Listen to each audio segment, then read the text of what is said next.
सबसे पहले अपने गुरु शिव के चरणों में मेरा प्रणाम, साहब दीदी के चरणों में प्रणाम, आप समस्त आदरणीय गुरु भाई गुरु बहन के चरणों में मेरा प्रणाम।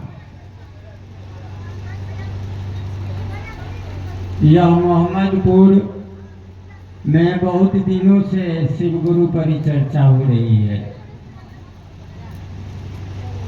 लेकिन घोषणा तो हम लोग करा लेते हैं, नाम लिखा लेते हैं, लेकिन गुरु के कार्य और भगवान के काम में अंतर नहीं समझ पाते हैं। यही दिक्कत है। सत्ता तो एक ही है, वह है भगवान, वह है देवता, सब कुछ है, गुरु भी है, संसार के पहला गुरु है। हम और आपके जीवन में भगवान से पहले गुरु की आवश्यकता है। मनुष्य के जीवन में पहले गुरु, उसके बाद भगवान। यह जरूरी, यह आवश्यकता, यह अनिवार्यता अगर आप हम नहीं समझेंगे तो घोषणा करा लेने से, कंगन बांध लेने से तो कुछ होगा नहीं। उनके काम में अंतर हम समझेंगे तभी ना परिणाम आएगा कि गुरु क्या करते हैं, भगवान क्या करते हैं। लिखा हुआ है ना, हम और आप तो नहीं लिखे हैं। गुरु गोविंद दो खड़े, काको लागू पाओ, बलिहारी गुरु आपने जिन दिए गोविंद बताए। भगवान का पता करोड़ों जन्म हम ले ले, भगवान का पता व्यक्ति के वश से बाहर की बात है। वह गुरु ही पता बताते हैं, गुरु ही भगवान से जोड़ते हैं। और यहाँ कहा जा रहा है कि भगवान ही गुरु है, हम कहाँ खोजेंगे? कोई गलत बात तो नहीं है। पहले लोग तो माना है महादेव को गुरु। शास्त्र में आप पढ़ते हैं, आप श्लोक में कहते हैं कि भगवान गुरु होते हैं। संभवे गुरुवे नमः, तुम त्रिभुवन गुरु वेद बखाना, बहुत सारे श्लोक हैं जिसको भगवान कृष्ण ने भी लिखा, भगवान राम ने भी लिखा कि मेरा गुरु महादेव है। माँ भगवती ने भी कहा मेरा गुरु महादेव है। तो हम और आप किस खेत के मूली हैं? हम और जब भगवान को भी गुरु मानना पड़ा तो आप तो इंसान हैं, आपको तो मानना पड़ेगा। अगर नहीं हम लोग मानेंगे तो पुनः 84 लाख योनि में जाना पड़ेगा, दुख संकट काटना पड़ेगा, खुशामद भगवान को करना पड़ेगा कि हमको टांग टूट गया तो हमको माथा फूट गया, तो हमको ये हो गया, तो हमको ये हो गया।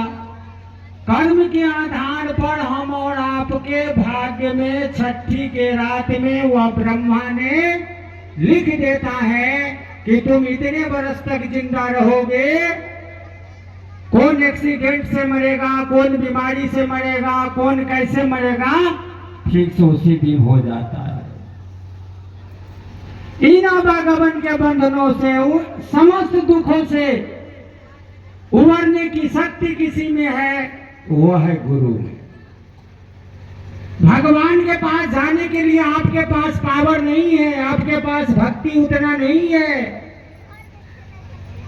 अभी भजन में गाए ना, जागरण भजन में, भक्ति दाता गुरुदेव, मंत्र दाता गुरुदेव, तंत्र दाता गुरुदेव। गाते हैं, सुनते हैं, समझते नहीं हैं। कैसे नैया पार होगा भवसागर से? इस 84 लाख योनियों के भवसागर से पार लगाने का गारंटी गुरु के पास होता है। समस्त 84 लाख योनियों के दुखों से उबारने का गारंटी गुरु के पास होता है।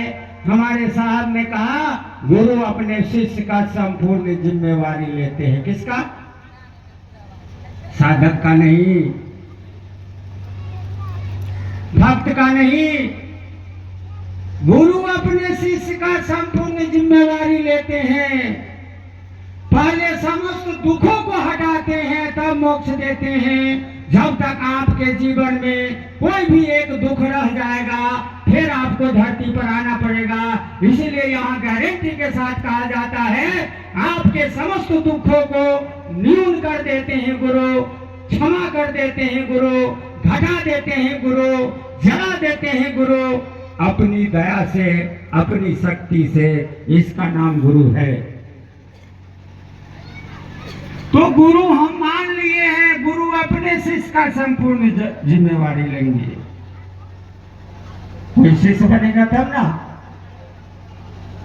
हम घोषणा करे छिए, चर्चा में जाए छिए, नहीं छे छुट्टी, सांसे का छुट्टी हो जाएगा तब क्या कीजिएगा।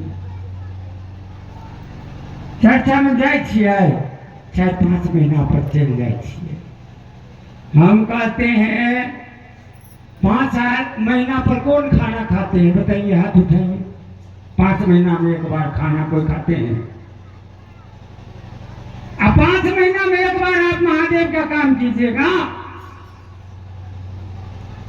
जो महादेव आपको लौकिक काम दिया है, जिस काम से फुर्सत नहीं होता है, वो काम हमारे किसी काम का नहीं है, छोड़ के बराबर है। महादेव मेरा सब कुछ है, वही समस्त दुखों से उबारते हैं। उस महादेव के आदेश का पालन 6 महीना एक बेर से शोभा देता है। अपना शिष्य है, अपना चेला का संपूर्ण दायित्व लेंगे ना। हम उसका अपना चेला है,